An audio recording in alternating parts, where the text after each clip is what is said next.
அன்பு நெஞ்சங்களுக்கு சஞ்சு மாஸ் விலாகோட அன்பான வணக்கம். நம்ம இன்னைக்கு இந்த வீடியோவில் என்ன பார்க்க போகிறோன்னா, ஒரு டேஸ்டியான உருளைக்கிழங்கு பொடி மாஸ் என்னோட ஸ்டைலில் எப்படி செய்யலான்னு பார்க்கலாம் வாங்க. அதுக்கு நல்லா உருளைக்கிழங்கு நம்ம வீட்டில் எவ்வளோ தேவையோ அதுக்கு தேவையான அளவுக்கு உருளைக்கிழங்கு எடுத்து ரெண்டாக கட் பண்ணி, அது கூட ஒரு பெரிய துண்டு இஞ்சி தட்டி போட்டு நல்லா குக்கரில் விசில் வச்சு நல்லா வேக வச்சு எடுத்து அதோட தோலெல்லாம் எடுத்துட்டு உருளைக்கிழங்க நல்லா இது மாதிரி ஆற விட்டு பொடிச்சு தனியாக எடுத்து வச்சுக்கணும்.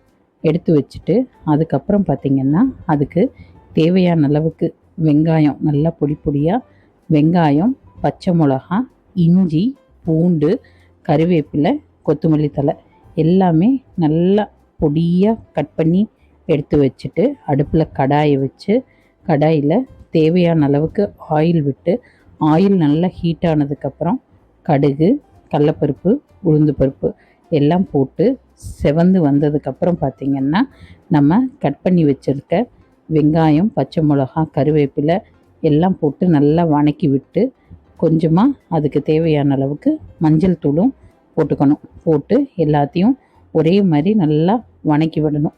வணங்குபடும் போதே வெங்காயம் இதுக்கெல்லாம் தேவையான அளவுக்கு கொஞ்சமாக உப்பு போட்டுட்டு நம்ம ஏற்கனவே வேக வச்சு பொடிச்சு வச்சுருக்கிற அந்த உருளைக்கிழங்கையும் போட்டு அதையும் நல்லா ஈவனாக எல்லாத்தையும் வணக்கி எடுக்கணும்.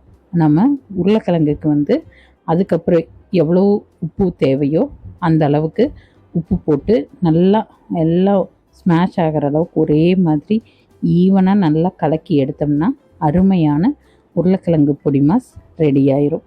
இதே மாதிரி நீங்களும் செஞ்சு பார்த்துட்டு எப்படி இருக்குன்னு மறக்காமல் கமெண்ட் செக்ஷனில் என் கூட ஷேர் பண்ணிக்கோங்க. உங்கள் வீட்டில் இதே மாதிரி என்ன டிஷ் செஞ்சீங்க என்னங்கிறதையும் என் கூட ஷேர் பண்ணிக்கோங்க.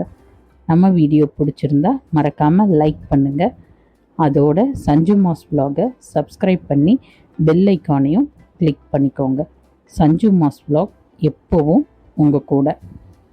இந்த உருளைக்கிழங்கு பொடி மாசையே வச்சு நம்ம உருளைக்கிழங்கு போண்டா செய்கிறதா இருந்தாலும் பஜ்ஜி மிக்ஸ் மாவு வாங்கி நம்ம அதை கரைச்சி இதை உருண்டைகளாக பிடிச்சி அதுக்குள்ளே டிப் பண்ணி போட்டோம்னா சூப்பரான உருளைக்கிழங்கு போண்டாவும் ரெடி ஆயிரும்.